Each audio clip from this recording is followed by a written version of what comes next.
লাইভটো সকলোৱে যিমান পাৰে সিমান আগুৱাই দিয়ক কাৰণ এইখিনি কথা এতিয়া আমাৰ সকলো মানুহে জানিবলৈ দৰকাৰ আৰু সকলো মানুহ একমুঠি হোৱাটো বিৰাটে প্ৰয়োজন হাজুত আপোনালোকে সকলোৱে দেখা পাইছে শুনা পাইছে আমাৰ এগৰাকী খিলঞ্জীয়া মুছলমান তাক টংকে ডেকাৰ নেতৃত্বত কিছু একাংশ কাপুৰুষে আহিছে আহি কেনে তাক আঠু কৰাইছে তাক মাৰিছে আজি এনেকুৱা পৰিস্থিতি হৈছে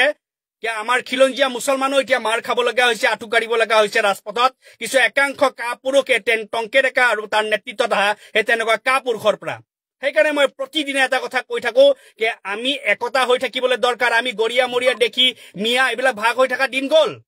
এই কথাকাৰ কিয় কওঁ কাৰণ একাংশ চকুত আমি অকল মুছলমান একাংশ চকুত আমি অকল বাংলাদেশী সেইটো কাৰণে আমি একমুঠি হৈ থাকিলে আমাক কোনো বগৰাব নোৱাৰে মই সদায় এখাৰ কথা কওঁ আমি যুদ্ধ কৰিবলৈ কাৰণে একলগ হ'ব নালাগেতো আমি একলগ হৈ থাকে আমাৰ উন্নতিৰ কাৰণে আমি একলগ হৈ থাকিব লাগে আমাৰ মান সন্মানৰ কাৰণে আমি একলগ হৈ থাকিব লাগে আমাৰ সুৰক্ষাৰ কাৰণে আমি একলগ হৈ থাকিব লাগে যদি আমি একলগ হৈ থাকিলে এই টংকে ডেকাৰ নিচিনা আৰু তাৰ নিচিনা কিছু একাংশ কাপুৰুষৰ তাৰ বাপ জনমৰ সাহস নহলে হাত দিবলৈ কাৰণে আজি আমাৰ খিলঞ্জীয়া এজন অসমীয়া যুৱকক আজি তাতে মাৰ খাব লগা হৈছে এতিয়া গৰিয়া মৰিয়া দেখি সংগঠনবিলাক ক'ত যি সংগঠনবিলাকে আমাক গৰিয়া মিয়া কিবা বুলি ভাগ কৰিবলৈ আহে এই গীতা ক'ত এতিয়া সংগঠন ওলাই কিনে কিয় মাত নাই সিহঁতৰ এতিয়া মাত দিবলৈ লাগে সিহঁতে ওলাই আহিব লাগে এই টংকে ডেকাই কেনেকৈ আমাৰ খিলঞ্জীয়া মুছলমানৰ ওপৰত হাত উঠালে তাৰ ওপৰত আইনী ব্যৱস্থা ল'বলৈ লাগে কিয় গৰিয়া মৰিয়া দেখি সংগঠনৰ কোনো মাত নাই মানে সিহঁতে এতিয়া বুজি পালো সেইকাৰণে আমাৰ যিমান খিলঞ্জীয়া মুছলমান আছে এই গৰিয়া মৰিয়া দেখি সংগঠনবিলাকক বহিষ্কাৰ কৰিব লাগে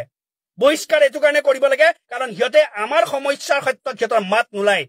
সিহঁতে আমাৰ সমস্যাৰ ক্ষেত্ৰত মাত নোলায় শিৱসাগৰৰ শুনা পালো তাতে যেতিয়া আমাৰ থলুৱা মুছলমান সংগঠনৰ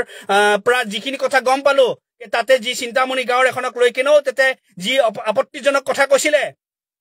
তেতিয়াও কিন্তু এই গৰিয়া মৰিয়া দেখি সংগঠনৰ কোনো এজন নেতৃত্বৰ পৰা মুখৰ পৰা মাত শুনা নাপালো আজি যেতিয়া আমাৰ হাজুত আমাৰ এজন খিলঞ্জীয়া যুৱকক যেতিয়া টংকে ডেকাৰ নিচিনা এজন কাপুৰুষৰ নেতৃত্বত কিছু একাংশ দলে আহি যি তাক মাৰপিট কৰিলে আঠু কৰালে তাৰ পিছতো কিন্তু এতিয়ালৈ কিন্তু সেই সংগঠনৰ কোনো ধৰণৰ প্ৰতিক্ৰিয়া দেখা নাপালো অকল এই সংগঠনৰ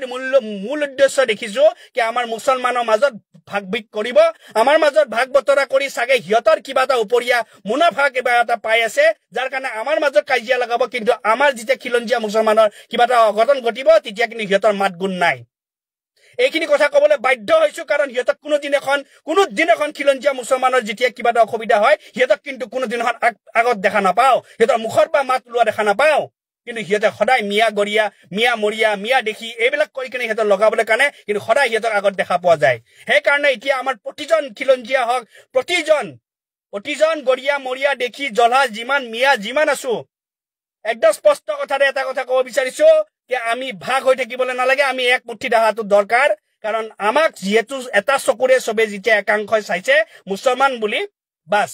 আমি একমুঠি হৈ থকাটো দৰকাৰ কাৰণ আমাৰ সুৰক্ষাৰ কাৰণে আমি একমুঠি হৈ থাকিম আমাৰ মান সন্মানৰ কাৰণে আমি একমুঠি হৈ থাকিম আমাৰ ল'ৰা ছোৱালীক কেনেকৈ আমি আগত লৈ যাব লাগে পঢ়া শুনা ৰাস্তাৰে আমি একলগ হৈ থাকিম আমাৰ হাতত বন্দুকৰ লাইসেন্স দৰকাৰ নাই আমাৰ ল'ৰা ছোৱালীক আমি পঢ়া শুনাই শিক্ষিত বনাই আমি আমাৰ ভৱিষ্যত আমি আগবঢ়াব লৈ যাব লাগিব সেইকাৰণে অসম চৰকাৰটো কৈ লাভ নাই বাৰু অসম পুলিচলৈ এতিয়া অলপ বিশ্বাস আছে অসম পুলিচে অতি সোনকালে